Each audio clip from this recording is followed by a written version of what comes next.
SWATactical here. Haven't seen too many videos about the Smith&Wesson M&P 2.0. Saw this at my local academy and picked it up.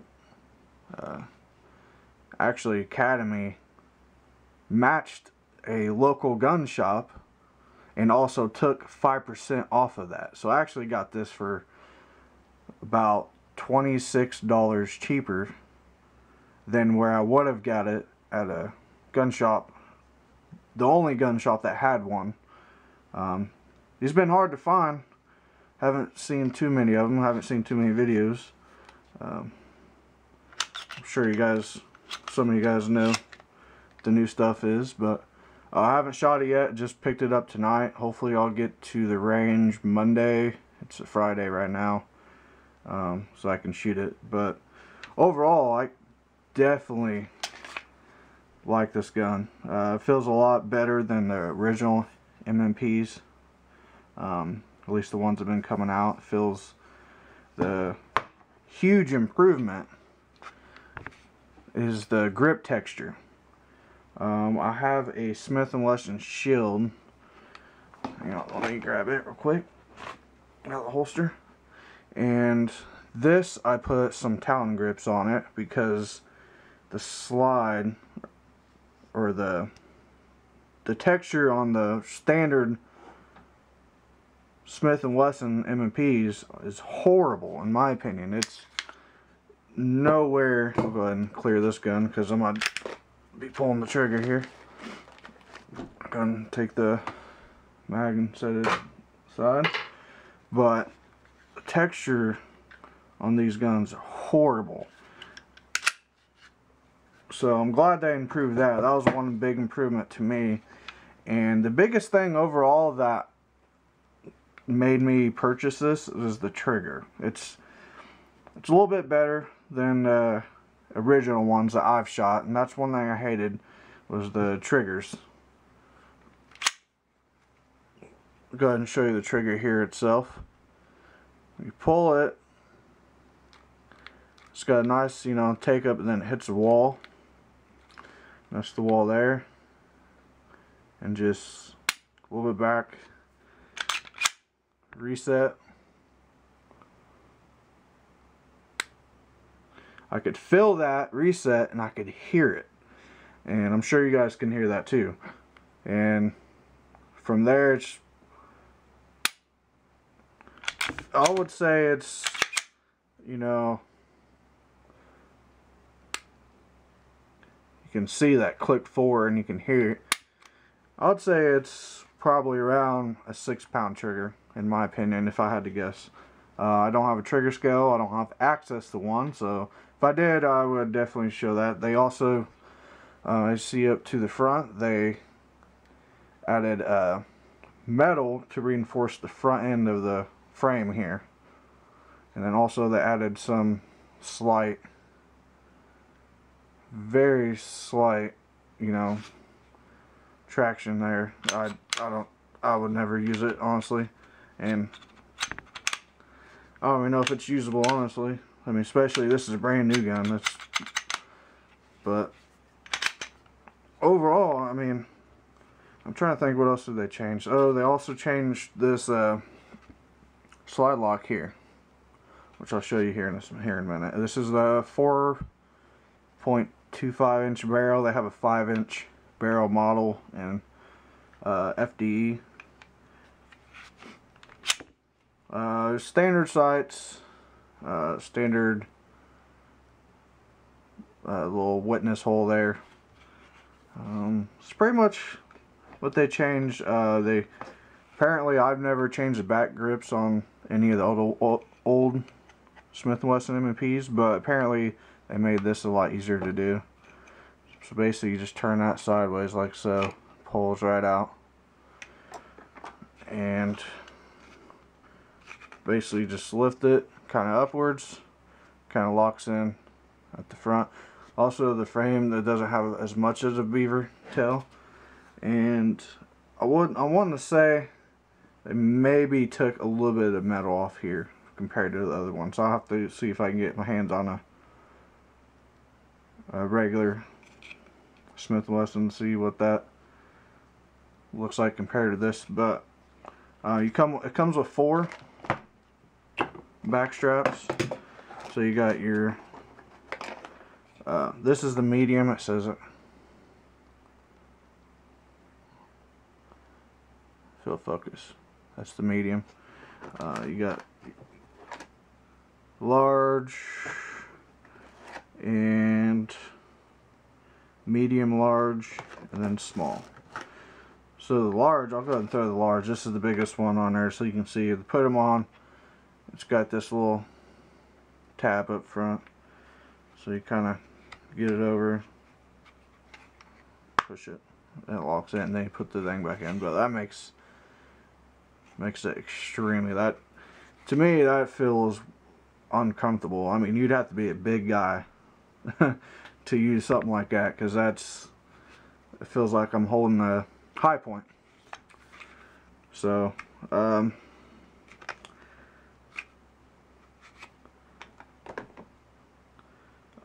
just gonna stick with the standard medium for right now. I'm pretty sure that's what most people are gonna do also. But the texture is a lot better. You can definitely feel it. You won't have to add any type of grips or anything. So all you do is put that back in, turn it, locks it. So apparently that was a lot. There's also a little lanyard hole there if you need that. I don't know why you would want to put a lanyard on there, but because this thing turns, I don't know if that's what it's for or not. But go ahead and takedown's the same. I don't even know if there's, on these there's usually a little tab. I don't even know if there is one on this or not, but on my shield there is.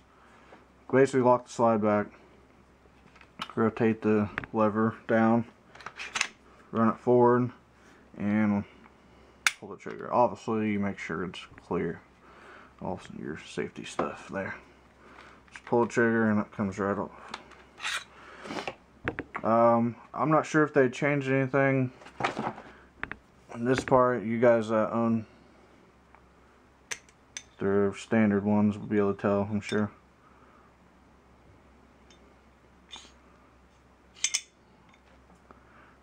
It's also got a steel rod in there, unlike the Glocks, Gen 4s at least. But I've never had any issues with mine. Go ahead and show you the frame here. You can definitely tell this ain't flexing whatsoever, and you can also see the metal in there. Apparently the trigger, you see it kind of moves straight rearward. Apparently on the first gens it moved kind of to the side. So as you can see, maybe that's how they get the better trigger. Just because it goes straight back. I'll show you something also. I think that's pretty much it. Oh, I was going to talk about this. If you notice that when you push this up, it stays up. On a lot of other guns, when you push up and let go, it drops back down. I think that's what this thing's for. If it'll focus, maybe. But I can't really get a good focus right now. But if I have a picture, I may take a picture and insert it. If not, but I think that what this is for is because when you push it down, it seems like that helps lock it in place, so it doesn't come off, you know, by itself. Of course, it's ambi, so that's a plus. I like that for sure. That's basically, I mean, from what I understand, that's all they did. Also, I think the magazine release, I'm pretty sure it's some type of metal. So, and you can switch it over to the other side.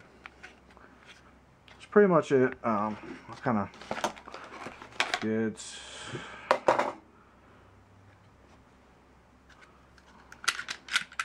my shield.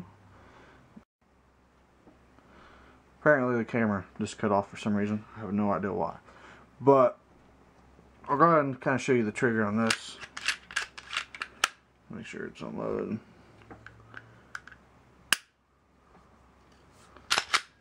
Show you the reset. So right there, I would think that was the reset, but it's not. See how there's kind of like a fake reset right there. So I'll kind of click forward a little bit, pull it, it's not shooting. You have to go out a little bit farther and you hear that click. That's one thing I absolutely hate about these guns. So right there, you kind of heard a noise, and it kind of pushed forward a little bit. And there's been a couple times where this happened to me at the range when I'm trying to, you know, use a reset. And pull back to shoot, nothing.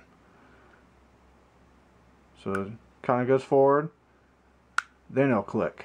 It's just a little bit more, but see, it kind of gave me like a false reset, you know. That was the biggest thing I hated, and I'll go ahead and put this back together real quick. Also, as far as this, talking about this, if you have it popped up, your slide will hit it. I'm sorry if the lighting is bad, I'm just trying to make a quick video. So when you're putting your gun back together, you got to make sure your slide lock is down. So then you can slide the slide back on. Just one little thing. I'll go ahead and show you the trigger real quick on this again. So you get this it's kind of, you know, dead space, I guess you would say, dead space, and you get to the wall, and it's nice. It feels pretty good for a striker fired gun. And I'll show you the reset. Heard it and felt it. Bang. If you notice with the shield, you think that's it? It's not. Then that's it. So that's definitely a huge improvement. Let me go ahead and get a competitor out here. This is a really nice holster, by the way. You guys may know who that is. Bravo Concealment. They got this to me quick. I love that gray. Looks good. They're very good holster. I would definitely recommend. I'm probably going to get one for this. And of course, TLR1HL. Bright light. This is my home defense and my winter carry gun. This is my full size gun I would carry pretty much, you know, during the winter. Of course, all my guns are fully loaded. So I'll take that, put it over there. I think I love Glocks. I mean, this is the first handgun I got. I shot lots of guns other than Glocks before I shot one, but once I shot one, I fell in love with it. So I'm kind of a Glock guy, so it's, you know, this is gonna have to prove me wrong. I like Smith&Wesson. Of course, I have a shield, and this thing shoots and shoots and shoots. I've never had any issues with it. It is a wonderful gun. If you want a concealed carry gun, I definitely recommend it. I mean, you can see how thin it is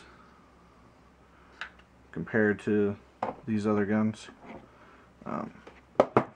So I'll go ahead and kind of show you the trigger on this. If you never handled Glocks in this new gun, you may not know anything about them. Of course, make sure it's unloaded. And Glock, you have the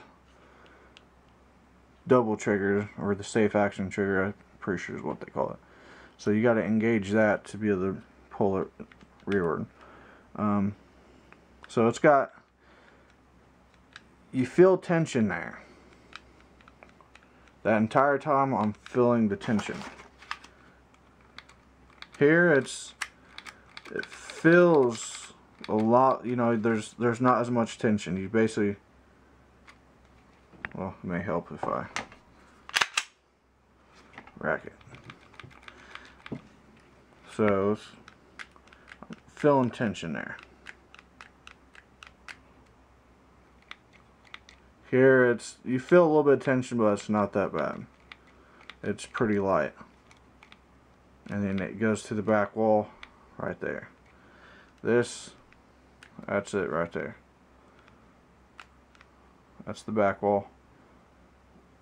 And you see it kind of pushes in a little bit. I'll show you this, kind of compare. You're at that back wall and it just clicks. So I'm at that back wall. It creeps forward, back a little bit more. And then it finally clicks. Reset.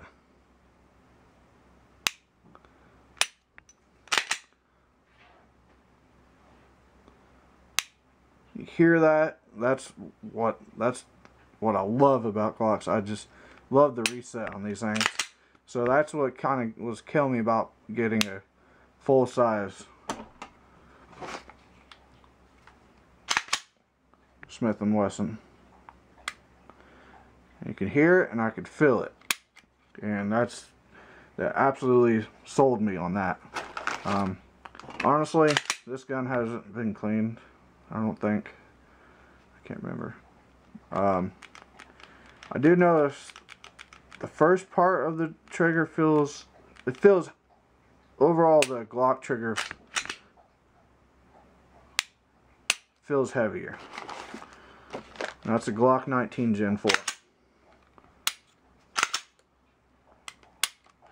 Yeah, the Glock trigger definitely feels a whole lot heavy. It feels a little bit heavy. I would almost say, you know, if this is supposed to be a 5-pound trigger, this would be like a 3. So I figure like this is a couple pounds lighter, in my opinion. This gun has a lot of rounds went through this. I couldn't even tell you how much. Haven't had any issues with it. I'm still a Glock fan.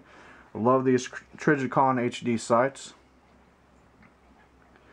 And with this light, oh man, looks good to me. Go ahead and show you a little bit about compare this. As you can see from the Smith&Wesson, the Glock, you can't really actuate the trigger, you know, while it's done, but there isn't really too much flex, but still there is some flex. You can see it. So I could see where, you know, this may potentially be more accurate because of that, but one thing you definitely notice is look at the Glock rails. And then let's look at this one.